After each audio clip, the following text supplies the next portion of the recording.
Tuwing tagsibol, sinisimula ng Eastern Monarch Butterfly ang paglalakbay na kasing layo ng nilalakbay ng ilang ibon at balyena.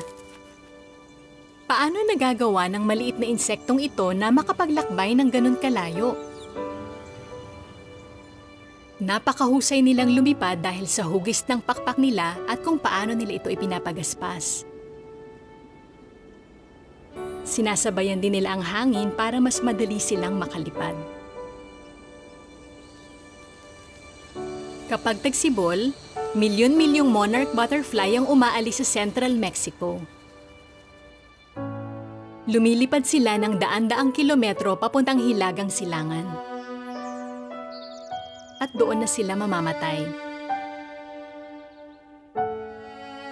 Pero hindi doon natatapos ang paglalakbay.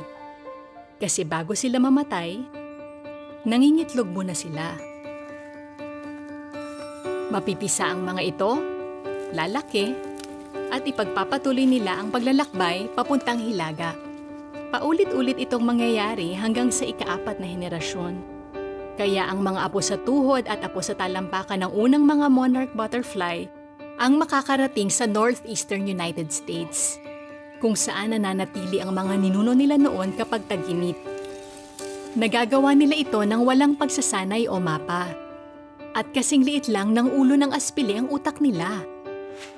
Ang isang bagay na meron sila ay solar compass.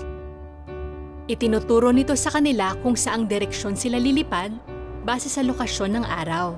Kahit pa natatakpan ito ng ulap, meron silang parang orasan sa antena nila. Dinidikta nito kung saang direksyon sila dapat pumunta habang gumagalaw ang araw. Alam din ng mga monarch kung kailan sila magsisimulang maglakbay pabalik ng Mexico bago maging sobrang lamig ng panahon. Pero hindi ganon kadali ang pag-uwi. Hindi sapat ang husay nilang lumipad at kakayahang mag-navigate.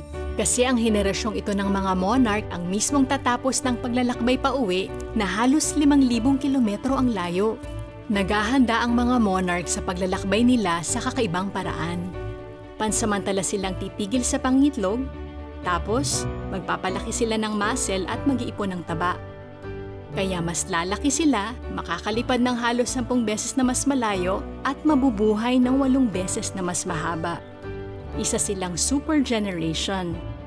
Mababaliktad din ang compass nila. Nakaturo na ito sa timog imbis na sa hilaga. At handa na silang lumipad.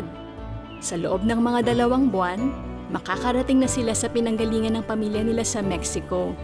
Isang lugar na hindi pa nakita ng mga magulang nila, mga lolo't lola nila, o kahit pa nga ng mga magulang ng lolo't lola nila.